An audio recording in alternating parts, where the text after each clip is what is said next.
With the 30th pick in the 2011 draft, the Chicago Bulls select Jimmy Butler. 13 years old. No father, no money, no place to sleep, and the last words his own mother ever said to him? "I don't like the look of you. You gotta go." Most kids that age are worried about homework. Jimmy Butler was just trying to survive. He had nothing. No family, no future, no plan, just a basketball and an anger that would one day carry him all the way to the NBA Finals. Word. And that's when I really started to take basketball for real, for real. Maybe I can be a pro at the highest level. Not you're a pro, nothing's wrong with that. But like the NBA, like that's where you want to be at. That's the best of the best. Jimmy Butler was born in Houston, Texas in 1989. His father left before Jimmy could even say his name. His mother, Londa, was struggling working, barely making ends meet in the small suburb of Tomball. And then, when Jimmy was 13 years old, she looked at her son and said words that no child should ever hear from their parents. "I don't like the look of you. You gotta go." Jimmy Butler did it again!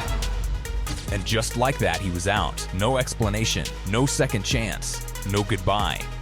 He had friends who let him crash on their couches, a few weeks here, a few weeks there. Every time he overstayed his welcome, he moved on to the next house. He later said in an interview, "I was on my own for the most part." I love the game, and I don't do it for any other reason except for to compete and go up against the best to try to prove that I can hang. So all my emotion came out at one time. And that's the way I felt.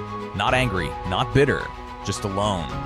Most kids in that situation disappear from the story. Jimmy Butler was just getting started. The summer before his senior year of high school, something changed. At a local basketball game, a freshman named Jordan Leslie was watching Jimmy play. He walked up to him after the game and challenged him to a three-point shooting contest. Just like that, two kids from Tomball became friends.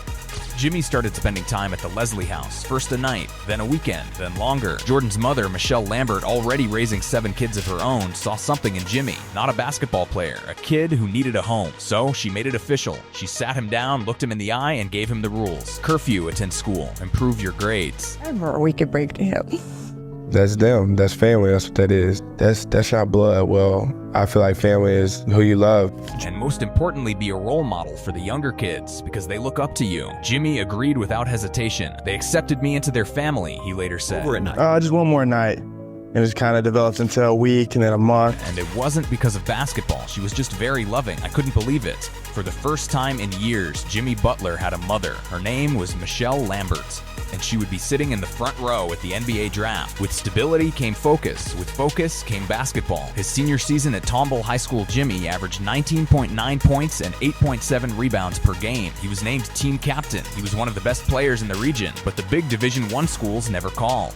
He didn't play AAU ball growing up. That's where the scouts go. That's where the scholarships come from. Jimmy had missed that window completely. Mississippi State showed brief interest, then passed. So Jimmy did the only thing he knew how to do. He kept going. He enrolled at Tyler Junior College, a small school just down the road. In his very first conference game, he scored 34 points.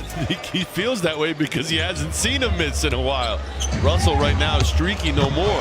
Back doors open for Butler. Compliments of Ben. After that, I had a few 30, 40-point games, he said. It gave me the confidence that I can play at a high level. The offers started pouring in. Marquette, Kentucky, Clemson, Iowa. It was Michelle Lambert, not an agent, not a coach, not a scout who helped him choose. I was impressed by Marquette for academic reasons, she said. That's a great academic school.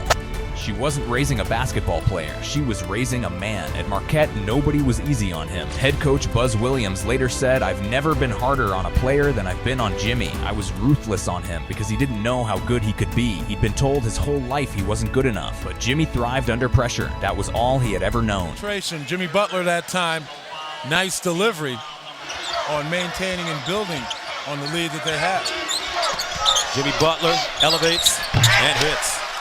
Nice set out of the timeout. By his senior season, he was averaging 15.7 points per game and was on the NBA radar. Then came June 23rd, 2011, NBA draft night. Jimmy Butler watched the draft at home in Tomball, not at a fancy hotel, not surrounded by agents and cameras, at the Lambert house, with his family, sharing a meal, holding hands. Pick after pick went by. First round, late first round, pick number 30.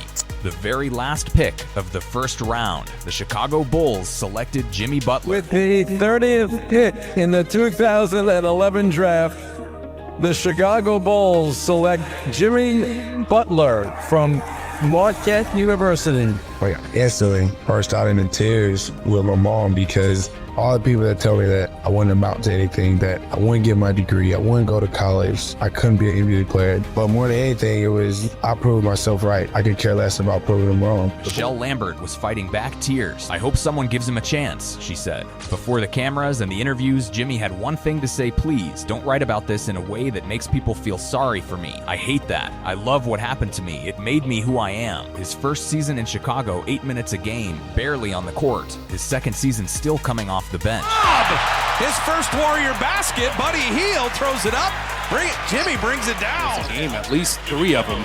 But here's the great pass from Jimmy Butler. But Jimmy Butler was not built for patience. He was built for war. In his third season, injuries hit the Bulls hard. Derrick Rose, Luol Deng, the stars went down, and Jimmy stepped in. He became one of the best defenders in the league almost overnight. Then the scoring came. Then the All-Star appearances. By 2015, the kid who slept on couches in Tomball, Texas was named the NBA's most improved player. He later averaged 23.9 points per game, numbers that no one saw coming from the 30th pick. But it was in the playoffs where Jimmy Butler truly became a legend. In Miami as an 8th seed, he took the Heat to the NBA Finals in 2020. Nobody gave them a chance. Jimmy gave them everything he had. 40-point performances, game-saving plays, moments that made the entire league stop and watch. They started calling him Playoff Jimmy, because when it mattered most, the kid who had nothing always showed up. Here is what makes Jimmy Butler's story different from every other rags to riches sports story. He never forgot where he came from. While he was in Chicago, he organized regular dinners for homeless men and women at a local shelter. He mentored at-risk youth. He showed up not for the cameras, not for the headlines, just showed up because he knew what it felt like to have nothing. He chose to wear Butler III on his jersey at the Golden State Warriors, honoring his late father who passed away in 2024, a man he barely knew. Was it the right way to do it? No. I think that I was honest. Was I brutally honest? Yes. If you didn't like the way that I handled myself in practice, one of the players come up to me.